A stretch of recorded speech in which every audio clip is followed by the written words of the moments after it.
నేను అందుకే పార్టీని కూడా అడుగుతా ఉన్నా, కాంగ్రెస్ పార్టీని అసలు చేతులెత్తి నమస్కరిస్తా ఉన్నా.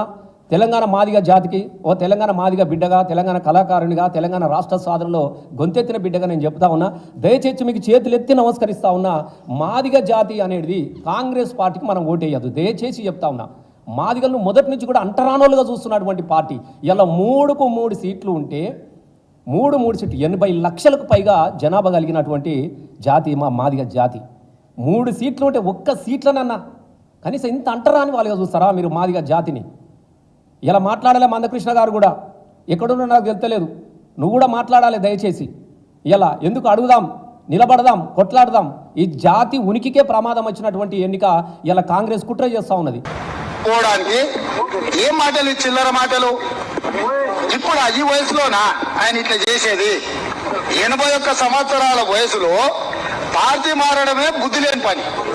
పార్టీకి రాజీనామా చేయడం, నిన్ను పెంచి పోషించిన పార్టీ కష్టాలలో ఉంది. నిన్ను నమ్ముకొని నీ జెండా మోసిన కార్యకర్తలు కేసులు ఎదుర్కొంటున్నారు. చూడండి, పొన్నా లక్ష్మణ్ సిగ్గుండాలి నువ్వు పార్టీ మారడం అన్నాడు. నీకేం తక్కువ చేసింది అన్నాడు. కడియం సార్కి నిజంగానే బీఆర్ఎస్ ఏం తక్కువ చేసింది?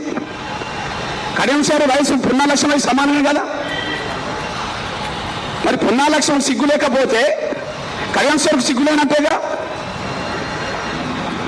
పొన్నా లక్ష్మణ్కు కాంగ్రెస్ పార్టీ అన్ని చేస్తే బీఆర్ఎస్ కూడా కడియం సార్కి అన్ని చేసింది కదా. కాంగ్రెస్ పార్టీ కష్టాలు ఉన్నప్పుడు నువ్వు ఎట్లా వెళ్ళిపోతావు అని చెప్పి మాట్లాడినావు కదా. మరి ఇప్పుడు బీఆర్ఎస్ కష్టాలు ఉన్నదని చెప్పి అందరూ అనుకుంటుండ్రు కదా. మరి కష్టాలు ఉన్న బీఆర్ఎస్ నుంచి వచ్చే నువ్వెట్లా తీసుకున్నావు? కడియం సార్కి పొన్నా లక్ష్మణ్కు కాంగ్రెస్ అన్ని చేసిందంటే కడియం సార్ కూడా బీఆర్ఎస్ అన్ని చేసింది కదా. కడియం సార్ టీఆర్ఎస్ నుంచి వరంగల్ ఎంపీగా టీఆర్ఎస్ నిలబెట్టి గెలిపించింది కదా. కడియం సార్ని ఎమ్మెల్సీ చేసింది కదా. కడియం సార్కి ఎమ్మెల్యే చేసింది కదా. కడియం సార్కి ఉప ముఖ్యమంత్రి కూడా చేసింది కదా. పొన్నా లక్ష్మణ్ ఉప ముఖ్యమంత్రి చేయలే.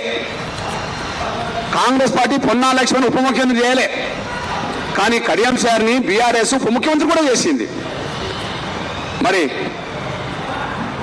ఆ వయసులో పార్టీ మారడం సిగ్గులేని పని అని పొన్నా లక్ష్మణ్ అన్నప్పుడు, ఈ వయసులో కడియం సారి పార్టీ మారుతున్నప్పుడు ఆయన కూడా సిగ్గులేదు కదా. సిగ్గులేను నువ్వు ఎట్లా తీసుకున్నావు? ఎట్లా తీసుకున్నావు? కాంగ్రెస్ పార్టీ అన్ని చేసిందని పొన్నా లక్ష్మణ్ అన్నావు కదా. మరి టీఆర్ఎస్ బీఆర్ఎస్ కడియం సార్ కూడా అన్ని చేసింది కదా. ఏం తక్కువ చేసింది? పదవులు ఎన్నుంటే గమనించింది కదా. ఎమ్మెల్యే చేసింది, ఎమ్మెల్సీ చేసింది, ఎంపీ చేసింది, ఉప ముఖ్యమంత్రి చేసింది. బహుశా ఇన్ని పదవులు ఇంకా ఆయనకు వేరే పార్టీలో దక్కలేదు కదా, వేరే పదవులు దక్కలేదు కదా. మరి దీనికి నీ సమాధానం ఏంటిది? దీనికి సమాధానం ఏంటిది?